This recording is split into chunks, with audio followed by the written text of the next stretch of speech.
Oke.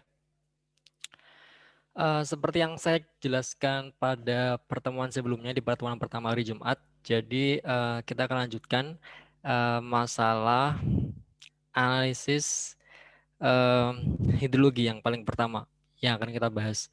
Oke, mungkin sebelumnya saya ingin memperkenalkan terlebih dahulu sebenarnya tentang Water Engineering Global Map. Artinya adalah di dalam dunia teknik sipil, khususnya hidro itu, kalian nanti akan banyak sekali menemukan atau ketemu dengan infrastruktur keairan di bidang teknik sipil hidro kayak gitu.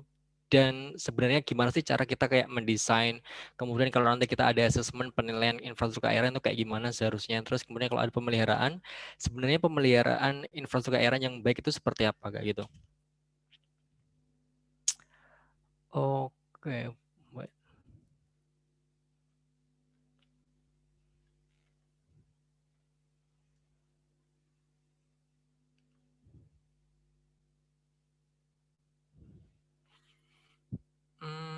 Iya, jadi di sini saya membuat kayak ada basic, basic teknik sipil hidro, kemudian ada engineering lebih ke rekayasa, kemudian ada applied lebih ke terapan kayak gitu. Bentar, di sini ada buat kayak nyoret-nyoret gitu nggak ya?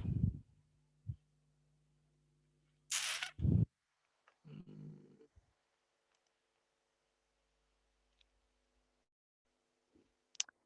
Kayaknya kok nggak ada. White.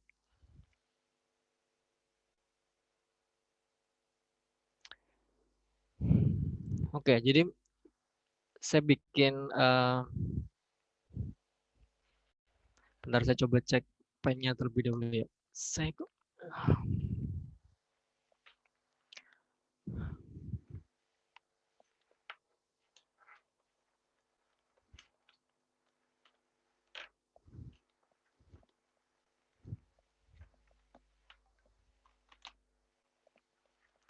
sebenarnya yang basic itu udah kalian dapetin gitu di semester kemarin yang masalah mekanika fluida sama hidrolika itu.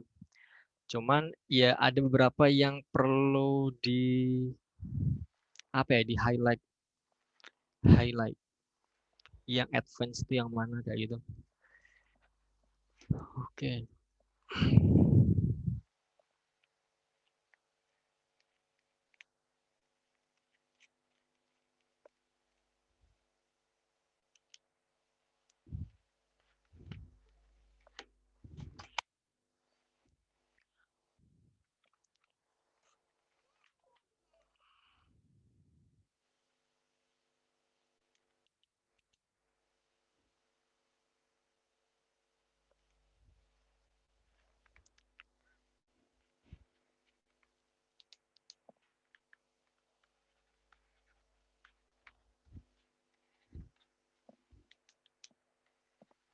Oh, kayaknya nggak bisa ini pennya.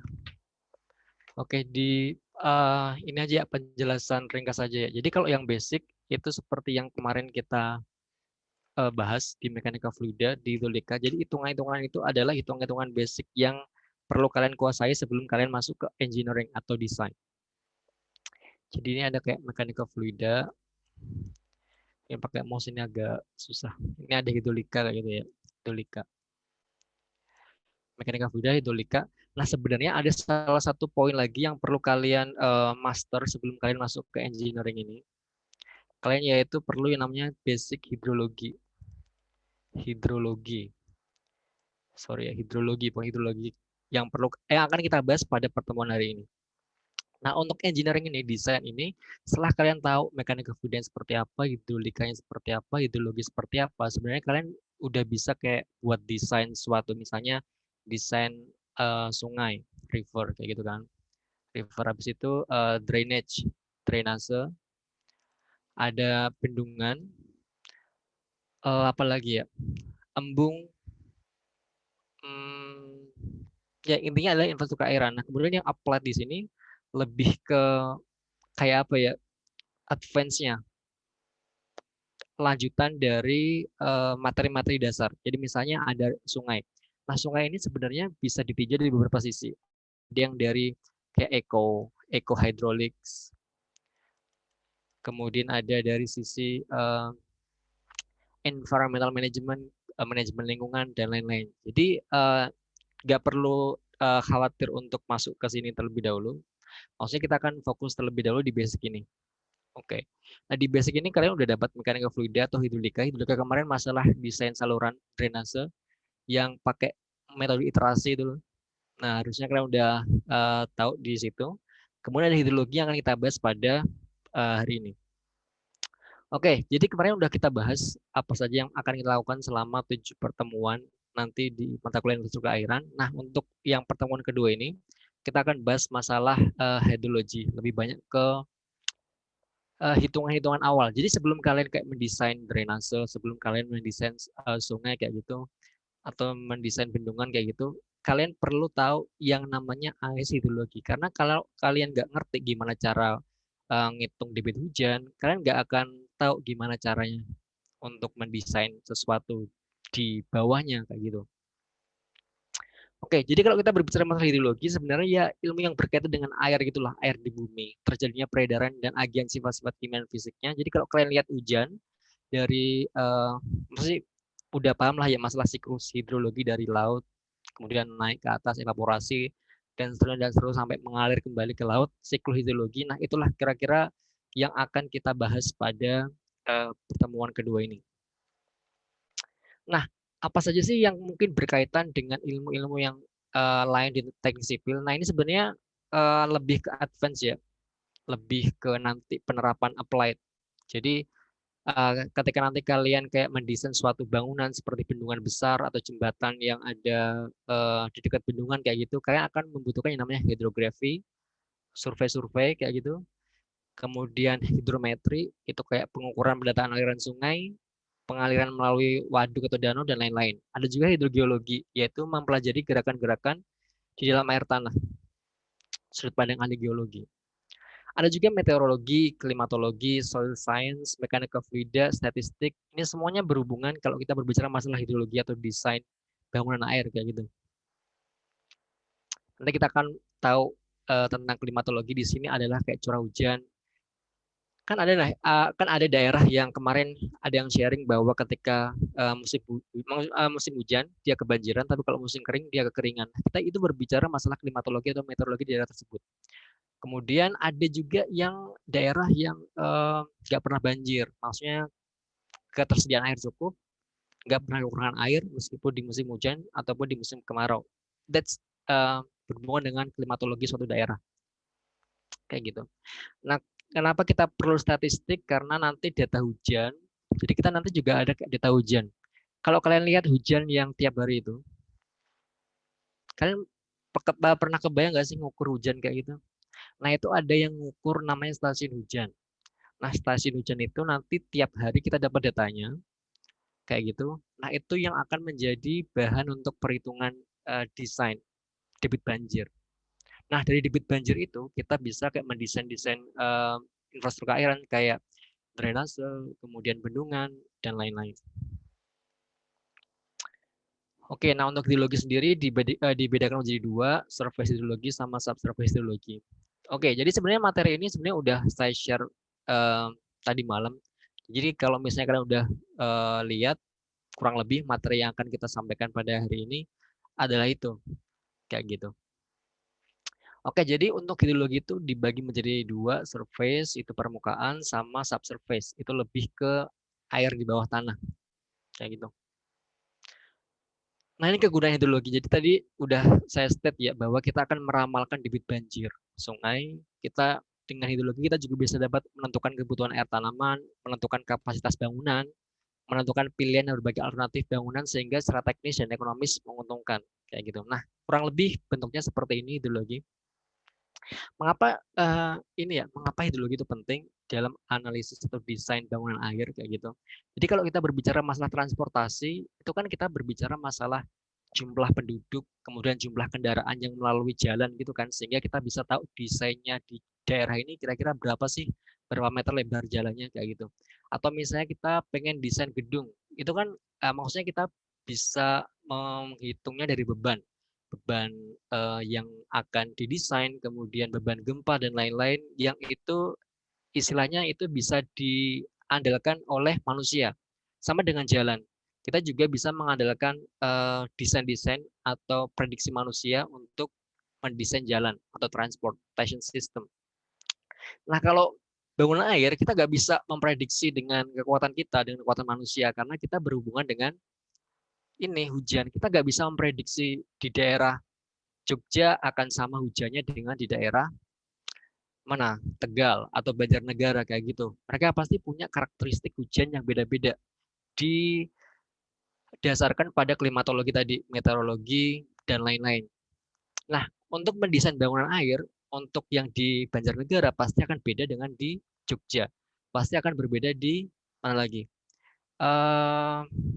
Tegal atau misalnya di Aceh, di Papua itu pasti beda karakteristiknya karena karakteristik hujannya juga beda sehingga debit banjirnya juga akan berbeda.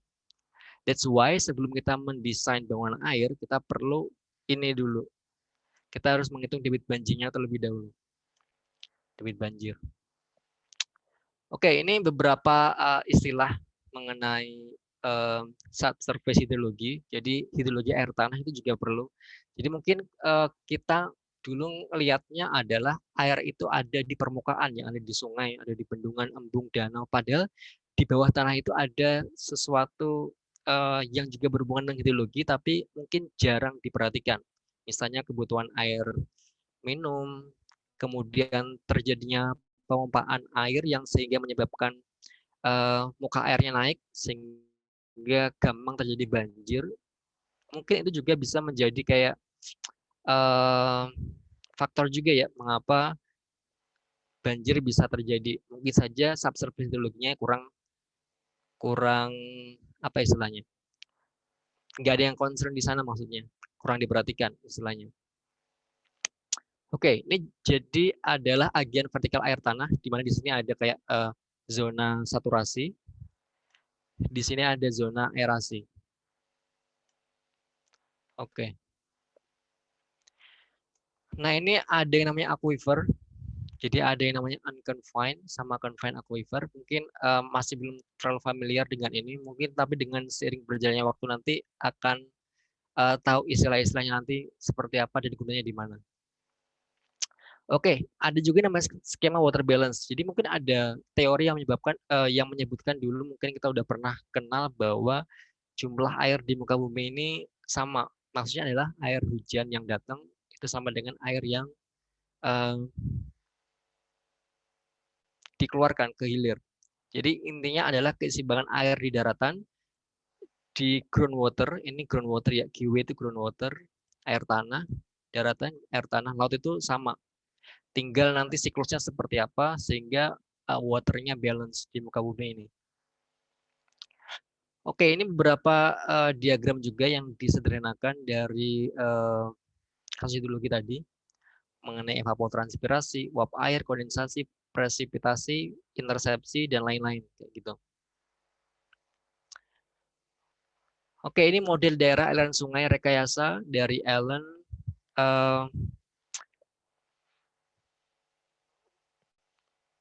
Kurang lebih ketika ini dideskripsikan menggunakan diagram adalah seperti ini. Jadi siklus hidrologi yang seperti ini dideskripsikan menjadi seolah diagram daerah aliran sungai itu akan seperti ini.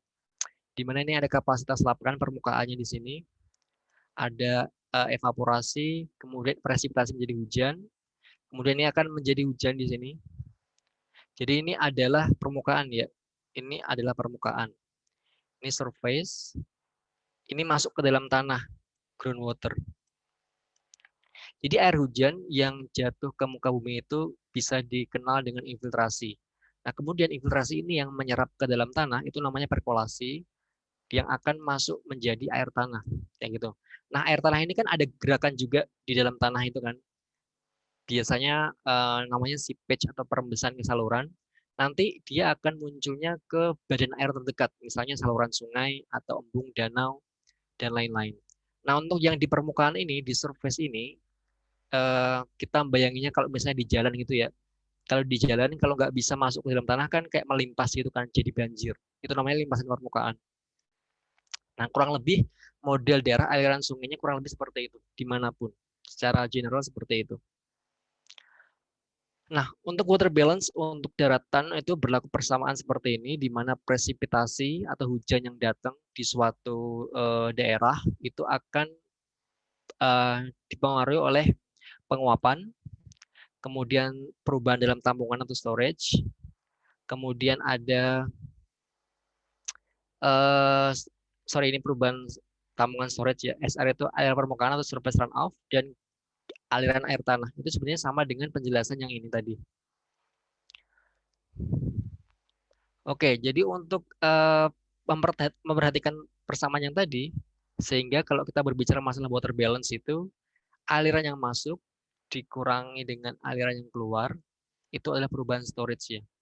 Kurang lebih delta S seperti itu. Oke, ini untuk water balance untuk sebuah waduk sebenarnya sama ya. Jadi ini kan tadi das, dasnya kurang lebih adalah kalau kita membayangin suatu daerah gitu ya, ada laut, ada sungai, ada perkotaan dan lain-lain. Nah kalau misalnya water balance dari waduk, berarti kita tinggal kayak membayangkannya itu hanya di waduknya aja sistemnya itu. Jadi mulai dari ini misalnya waduk permukaan naik evaporasi, kemudian jadi hujan, kemudian ada limpasan permukaan di sini, kemudian ada subsurface runoff, ini aliran air tanah. Jadi ini surface, ini groundwater kayak gitu. Nah ini waduknya, di mana nanti di waduk ini ada kayak rembesan gitu, rembesan yang akan masuk ke sungai, danau di sekitarnya kayak gitu. Ada juga yang dimanfaatkan di sini untuk kebutuhan irigasi, tenaga listrik dan lain-lain. Nah untuk storage-nya, jika lebih dari 0, maka rumusnya akan seperti ini. Jadi yang masuk itu sama dengan yang keluar. Jadi ini kan masuk ini limpasan permukaan masuk, groundwater masuk, hujan masuk. Yang keluar adalah evaporasi, hujan, kemudian ada kebutuhan untuk irigasi, drainase, PLTA dan lain-lain, sama rembesan seepage. Itu akan menjadi delta S. Delta S itu storage-nya. Nih, change in storage, jadi perubahan kapasitas tampungan. Kayak gitu. Nah, itu kurang lebih adalah gambaran dari siklus hidrologi. Nah, mungkin untuk bagian selanjutnya kita akan membahas masalah hujan rata-rata dalam das. Intinya adalah kita kan pengen ngitung nih, pengen ngitung debit banjir, pengen mendesain suatu bangunan air di suatu daerah dengan karakteristik hujan di masing-masing daerah kayak gitu. Jadi misalnya saya pengen bangun bendungan di Jogja kayak gitu. Berarti kan kita harus ngitung debit banjir yang ada di Jogja. Berarti kita perlu tahu karakteristik hujannya di situ seperti apa kayak gitu. Jadi kita nggak bisa buat bendungan di Jogja itu kalau misalnya data hujannya dari mana Sumatera atau Papua atau Kalimantan kayak gitu, karena tadi saya bilang bahwa karakteristik mereka beda-beda dari klimatologi, kemudian eh, faktor lain seperti tata guna lahan dan lain-lain itu juga beda-beda. Oke, jadi kita akan masuk ke masalah hujan rata-rata das seperti ini. Jadi ini pengukuran yang diperoleh dari masing-masing pengukur hujan. Tadi kan saya udah bilang bahwa ada yang mengukur hujan namanya eh, ya ada alatnya. Biasanya ada di stasiun hujan, ada di badan meteorologi, badan klimatologi. Mereka biasanya punya alat-alat yang bisa untuk mengukur hujan di daerah tersebut. Jadi kalau misalnya kita diminta untuk mendesain suatu bangunan air, maka pertama-tama yang kita perlukan adalah data hujan ini. Data hujan yang diperlukan. Nah, gimana cara ngitung curah hujan di suatu daerah? Misalnya ini ada kota Jogja gitu ya. Ini kota Jogja. Bayangannya aja seperti ini. Maksudnya kan lebih kompleks kan sebenarnya. Ini hanya kayak ilustrasi aja sih sebenarnya. Nah, ada cara pertama itu rata-rata aljabar. Jadi misalnya kita pengen ngitung hujan rata-rata di bulan Februari misalnya. Di bulan Februari kita dapat datanya di stasiun ini berapa kira-kira? 10 misalnya 10, di sini 5, di sini 5, di sini 15.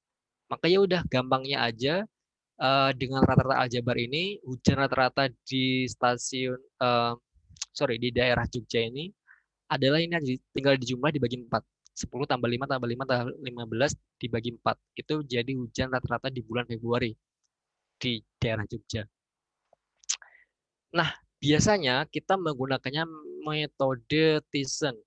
Jadi kalau aljabar ini sebenarnya bisa digunain, cuman kan ini ya pengaruh daerah ini dengan daerah ini kan beda-beda di das ini. Misalnya, nah kalau daerah Thiessen ini adalah dia menghitungnya berdasarkan presentase pengaruhnya di das, luas daerahnya.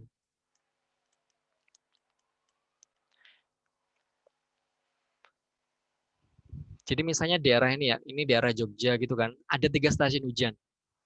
Kalau misalnya rata-rata tadi kan tinggal dijumlah dibagi 3 gitu kan. Nah kalau metode Thiessen adalah kita bikin kayak dihubungkan terlebih dahulu 3 stasiun hujan cara bikinnya itu. Jadi stasiun 1 dihubungin 3, dihubungin kedua, dihubungin ke 1. Nah kemudian pilih titik tengah di sini, di masing-masing antara stasiun itu. Kemudian ditarik garis lurus. Tarik garis lurus, tarik garis lurus, tarik garis lurus. Nah, habis itu kita cek presentasinya berapa. Presentasinya ini dari sini semuanya ya. Nah, ini lebih gampang kalau biasanya pakai CAD, AutoCAD, lebih gampang itu. Misalnya ini 40%. Yang 2 ini 20%. Yang 3 juga 40%. Berarti nanti cara ngitungnya tinggal dikalikan per bobot aja. Nanti ada contohnya setelah ini. Oke, kurang lebih ini contohnya seperti ini. Jadi misalnya ini ya, ada 1, 2, 3, 4. Karena ini tadi contohnya cuma 3 stasiun hujan, berarti gini kita eliminasi ya, kita nggak pakai ini. Oke, jadi ini ada stasiun 1, 2, 3, dibuat aja kayak gini, stasiun pengamatan istilahnya. 1, 2, 3. Nah, ini adalah tergantung data hujannya berapa ya. Misalnya di sini data hujannya dari stasiun 1 40. Di sini 10, di sini 20. Oke. Berarti ini ditulis 40, 10, 20. Oke, nah untuk luasnya ini sebenarnya lebih gampang kalau pakai CAD gitu kan. Dipakai CAD kan ketahuan. Jadi ini nggak harus hektar per kilometer persegi sih. Kalau misalnya kan biasanya kalau di CAD itu kita pakai hedge, terus kemudian satuannya kan itu beda-beda biasanya ya. Ditulis aja seadanya di CAD itu seperti apa. Sekian, sekian, sama sekian gitu kan. Habis itu kan ada totalnya daerah itu. Misalnya ini di daerah di hedge semua kan di CAD dapat totalnya kan. Nah, tinggal dibagi aja. Y1 per Y itu kan jadi persentase di sini. Misalnya di sini tadi berapa? 40, 20, 40. 40%, 20%, 40%. Oke, yang dinamakan pengamatan terbobot tadi adalah ini 40 dikali 40% itu berapa? 10 dikali 20% itu berapa? 20 dikali 40% itu berapa? Nanti hasilnya adalah hujan rata-rata untuk daerah aliran sungai tersebut di bulan Februari tadi. Kan ini cuma rata-rata doang, gampang lah ya. Kalau misalnya Thiessen harus tahu bobotnya masing-masing berapa. Ada juga metode isohyet, cuman ini jarang digunain. Tapi kalau misalnya mau gunain pakai ini juga nggak masalah. Cuman ini pakainya elevasi. Elevasi di daerah masing-masing. Jadi lebih ke garis kontur masing-masing. Garis konturnya seperti apa, itu. Oke, jadi kita nggak akan bahas banyak masalah metode ini. Jadi hanya kayak memperkenalkan aja masalah metode ini ada banyak sebenarnya. Cuma nanti kita akan banyak gunanya dengan metode Thiessen aja. Karena nanti di lapangan saya review, maksudnya dari kenalan-kenalan yang kerja di konsultan atau di kementerian kayak gitu, itu pasti banyak yang digunakan adalah metode Thiessen untuk menganalisis debit banjir, menganalisis curah hujan maksudnya. Oke, ini ada beberapa metode kalau misalnya nanti ini biasanya buat kayak advance itu lebih ke tugas akhir dan lain-lain bisa menggunakan beberapa metode seperti ini. Oke, nanti ini lanjutannya sebenarnya nanti ini di pertemuan selanjutnya masalah ini. Nanti akan sampai cara ngitungnya. Nanti kita akan bahas juga masalah intensitas hujan. menggunakan Mononobe, Talbot, Sherman, Ishiguro.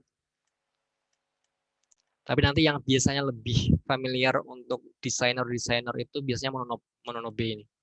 Mononobe ini. Talbot sometimes, Sherman sama Ishiguro jarang.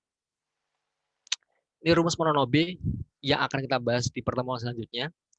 Jadi kita hold terlebih dahulu masalah ini. Nanti kita akan bahas juga masalah ini, dapat intensitas hujan seperti ini.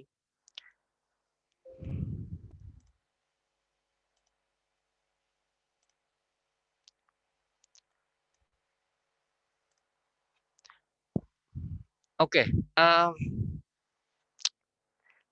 tadi kan sebelum kita menentukan curah hujan, data hujan di mana, kan kita perlu tahu DAS-nya itu seperti apa ya. Jadi DAS itu beda dengan batas kabupaten, batas provinsi kayak gitu, itu beda sekali.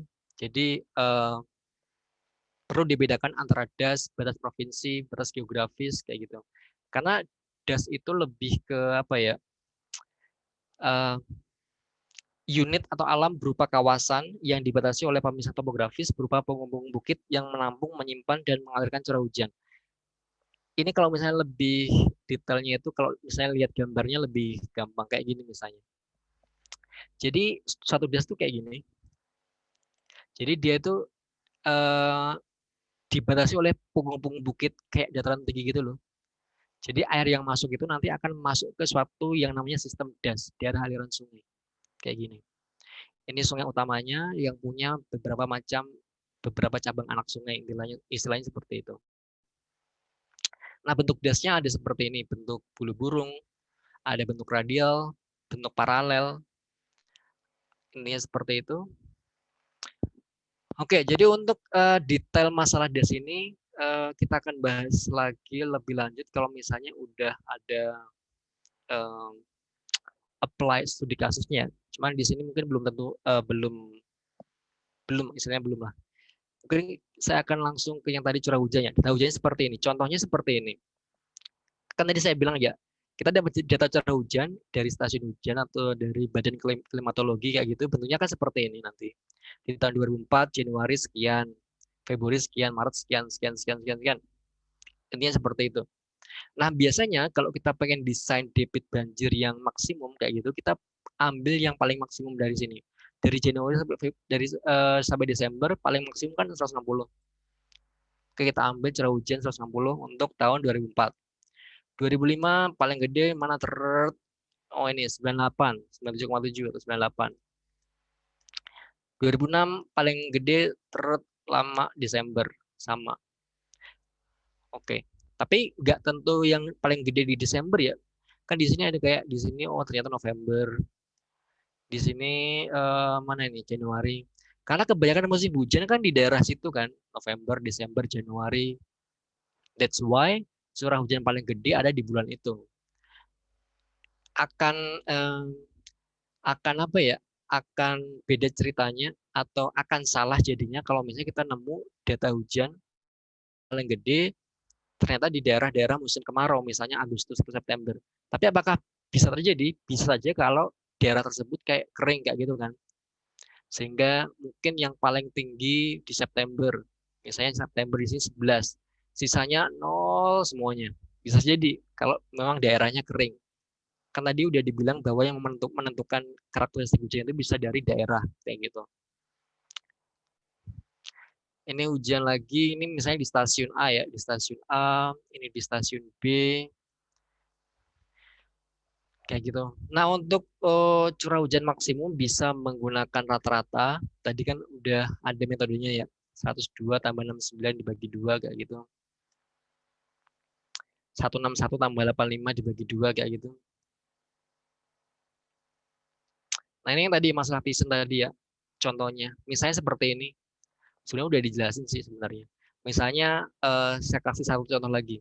Data tahun 2016 curah hujan maksimum stasiun hujan A, B, dan C seperti ini. Ini stasiun A, B, sama C ya. Kita punya 160, 67, 99.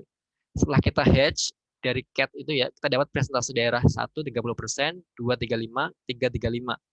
Sehingga curah hujan maksimum di daerah ini tahun 2016 adalah tinggal dikalikan aja kan, 160 dikali 0,3, 67 dikali 0,35, 99 kali 0,35. Sorry, ini 99. Hasilnya sekian. Ini menjadi data curah hujan di daerah tersebut dengan data itu. Ini juga sama, ini tapi kasusnya lebih dari berapa ini? 1, 2, 3, 4, 5 stasiun hujan. Tapi caranya sama. Kalau udah dapat presentasinya, ini adalah data curah hujan, ini areanya berapa, tinggal dikalikan aja kan, 10 dikali 0,22 sekian, sekian, sekian, sekian, sekian. Nanti tinggal bagi aja hujan rata-rata di wilayah itu. 284,6 dibagi 9,14, 31,1. Kurang lebih seperti itu. Oke, jadi setelah ini adalah kemarin udah saya bilang masalah akan ada grup assessment dari yang saya jelaskan tadi. Oke, sebelumnya kalian perlu masuk terlebih dahulu ke Elok ya. Nanti soalnya di sana. Akan saya share di sini. Oke.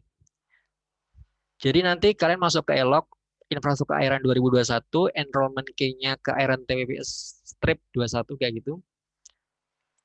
Ini ada 52. Saya bikin breakout room-nya seberapa ya? Oke, mungkin saya kasih lihat soalnya dulu aja.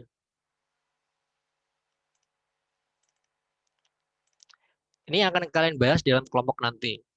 Dalam kelompok nanti itu kurang lebih waktunya sekitar 15 sampai 20 menit kayak gitu kalian bahas. Jadi mungkin dari dari satu kelompok itu kalian tunjuk satu sekretaris buat kayak share screen gitu kan. Buat ngerjain kayak gitu. Habis itu nanti harapannya tiap-tiap mahasiswa udah tahu gimana cara ngerjainnya seperti yang tadi saya jelaskan. Terus hasilnya seperti apa. Jadi nanti bisa dibuka, AutoCAD-nya dibuka, Excel-nya dibuka kayak gitu buat ngitung ini. Jadi gampang tadi kita nanti punya das yang akan kalian cek di sini. Ini das. Nanti kalau oh iya nanti kan kalian bikin kayak ini kan kayak duplikatnya di AutoCAD. Nanti nggak perlu persis-persis kayak gini. Jadi kurang lebih ya tinggal diikutin aja lah alurnya. Buat nentuin tadi presentasi wilayahnya. Habis itu kalian ini ada 4 stasiun hujan yang perlu kalian hitung. Maksudnya kalian buat poligon tisnya tadi. 1, 2, 3, 4 kayak gitu kan. Ini daerahnya ini dasnya ya. Ini das Bengawan Solo. Ini dari Jawa Tengah sampai Jawa Timur ini harusnya dasnya. Nah setelah itu kalian dapat oh sorry, karena 3 stasiun hujan doang, berarti kalian ambil 3 stasiun hujan aja lah. Pilih salah satu. Maksudnya coret salah satu. Tadi kan ada 4 ya. Nah kalian pilih Semarang, Rembang, Jombang atau Jombang, Trenggalek, Semarang bebas. Yang penting pilih 3, nanti yang satu dihilangin aja. Habis itu kalian hitung hujan wilayahnya dengan metode Thiessen dan hujan wilayah per tahun dari data ini tahun 2010 sampai 2021. Sebenarnya kalau udah dapat presentasinya sih gampang kan. Kita dapat nanti hujannya berapa. Ini luas dasnya 850 km persegi, 3 stasiun hujannya ini. Kayak gitu. Oke, sebelum masuk ke breakout room ada pertanyaan?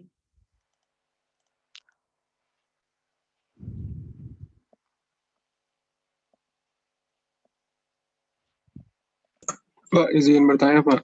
Iya. Tadi kayaknya saya screen-nya belum mulai deh, Pak. Oke, saya ulang ya. Oke.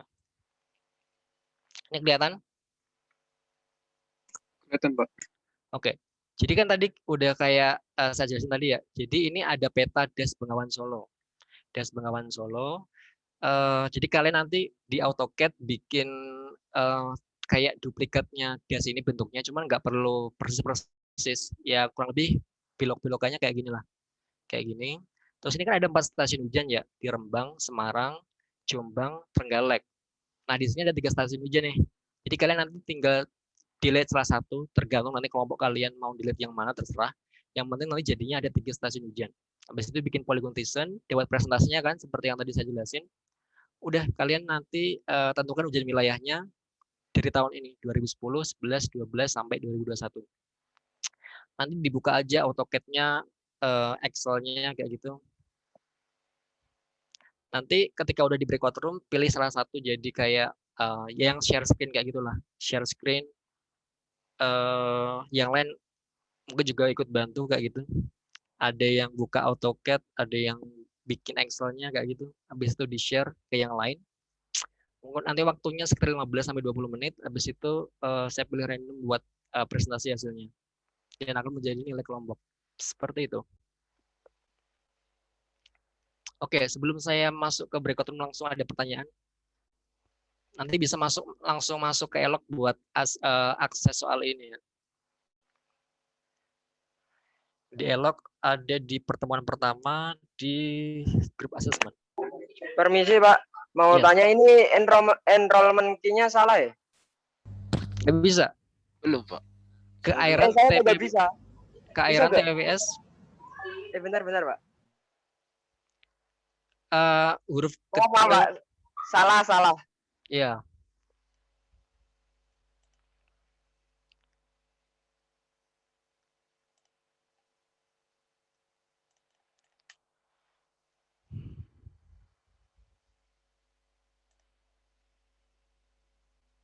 Oke, ada pertanyaan lain?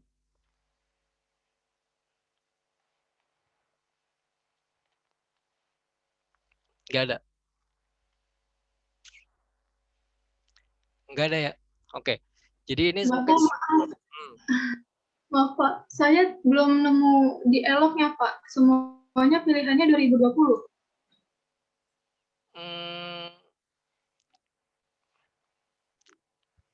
Udah ini udah masuk belum? Udah bisa masuk belum kalau pakai enrollment key yang ke airan TPWS strip 21?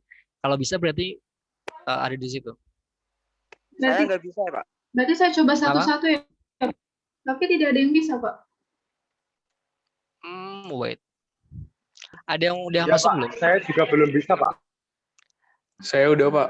Sudah Pak. Tuh, ada yang bisa itu. Kopas, Pak, saya, Pak. Ya di copy paste aja, jangan ngetik sendiri. Saya kopas nggak bisa ya Pak. Oke. Mungkin ini aja. Ntar saya bikin breakout room-nya terlebih dahulu. Nanti saya masuk ke breakout room masing-masing kelompok. Nanti saya cek apakah ada yang belum masuk. Nanti coba saya share soalnya di situ. Oke.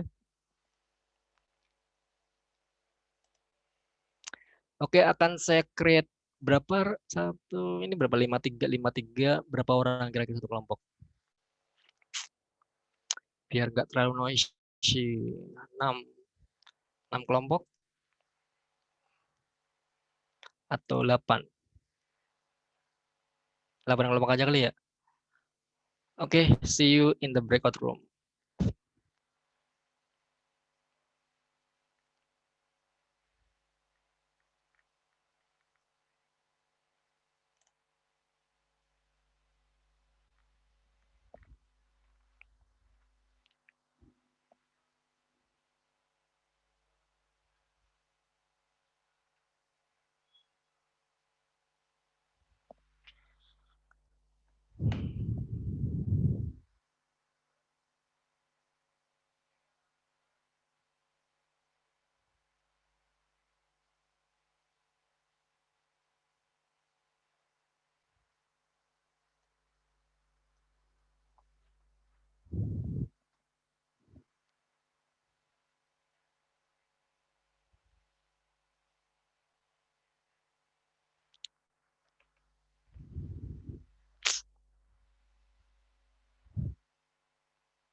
Kelompok 7, Pak.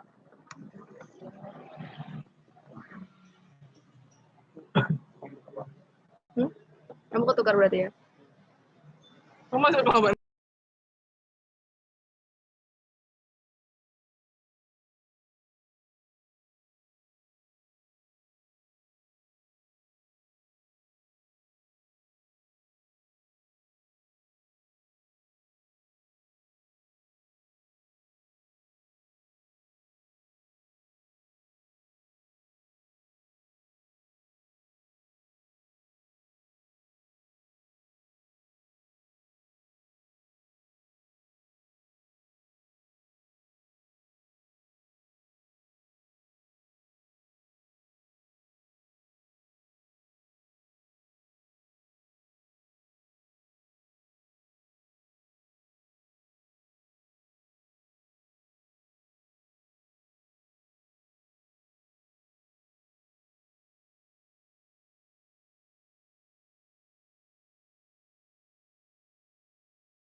Haika, Fikri. Jam 5.